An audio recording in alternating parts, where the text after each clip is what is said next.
The event was huge and full of pomp and circumstance. One thing that always seemed glorious from those old newsreels was the music.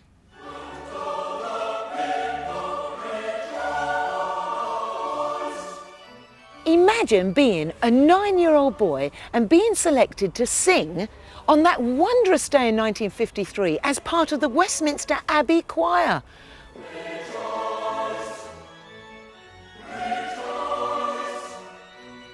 This is the choir of All Saints Church, Leighton Buzzard.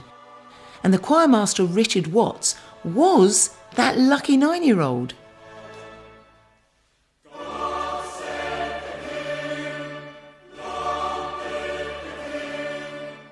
Well, I was at school at Westminster Abbey, and it's a choir school which is just for the boys of the choir. So at my time there were 36 boys only.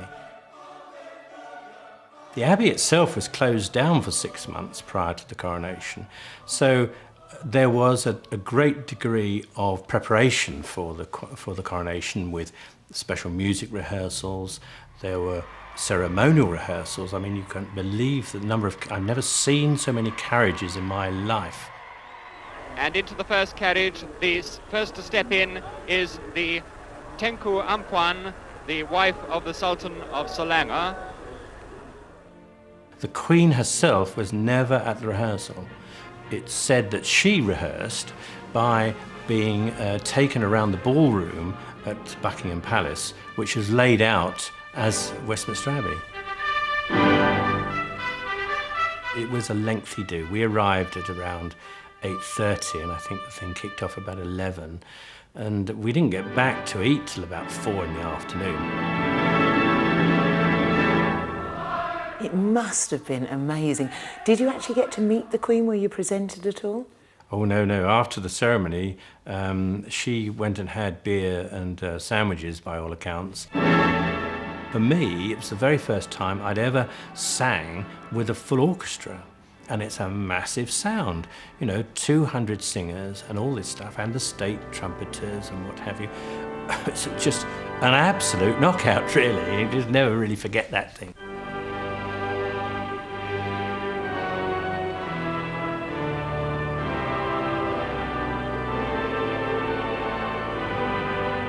I've really enjoyed music all my life, and especially performing music. I mean, there's a great difference between active music and passive music. It's surprising how life changes. I finished up in Yorkshire and saw a job for an organist at Crossland Moor Working Men's Club. I was interviewed by the concert secretary, complete with a flat cap, and then asked me if I had got the uniform, and I said, I had no idea what he was talking about, the uniform. So he said, well, just go to this store, and he gave me the address of this store in Huddersfield. And I went in there, and down one side of the store were gold Lorex jackets, and down the other side of the store were silver Lorex jackets. So the salesman stepped forward and he said, well, where are you from? And I said, I'm Crossland Moor. He said, it's silver, lad.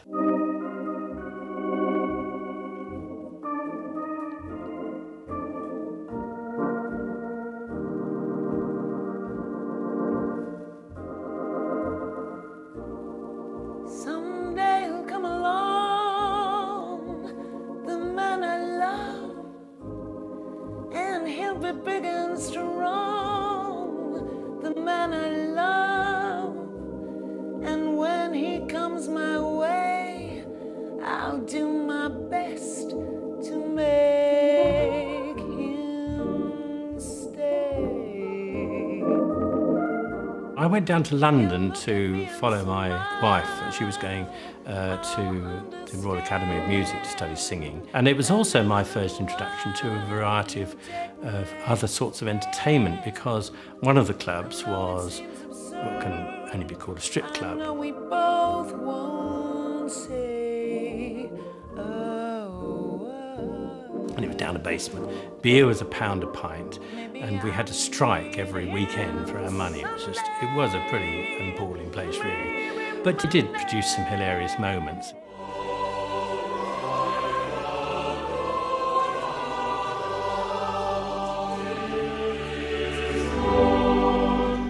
After a somewhat surprising musical journey, the choir boy has now returned to his roots and his choir is really top quality.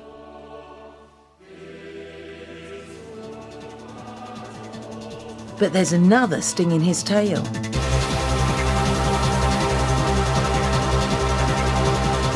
Richard now produces equipment which allows bedrooms like this one in East Ham to become recording studios, enabling young people to produce sounds that many of his generation refuse to even call music.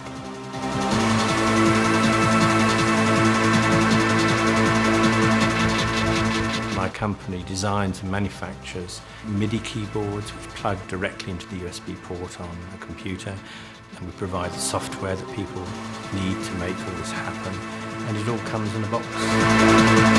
This technology has just opened up something so amazing. You can get a keyboard for about 40 quid, the sampler, God, you can pick those up for about 150 quid now.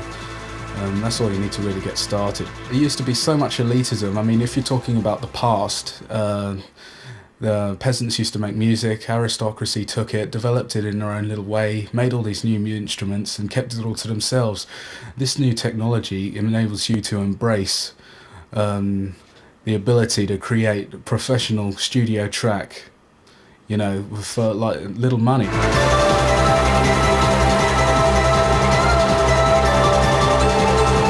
It's brought together a sort of cult, I suppose you can call it, bedroom music. I mean, the Bedroom Music Boys, these are the guys that, what do they do in their bedrooms? Yes, well, anyway. In a month's time, I'm bringing out a CD. It's going to be released in Germany. I've got a European tour started kicking off and putting a band together. 1953, that would be like nearly impossible. Is this a good thing for music? Well, music's a great thing for people to be involved in an active way. Most people would really love to do something musical. They'd like to make their own music. And so technology is making all this affordable. Who would have dreamt that on this day in 1953, a 9-year-old choir boy would have been responsible for sounds like this?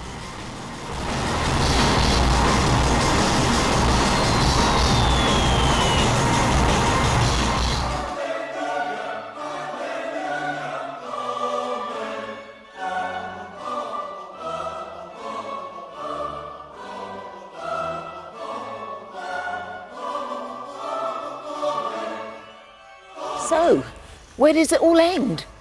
Maybe a young boy in his bedroom in East Ham will end up creating music like this. History and music, they're brilliant, aren't they?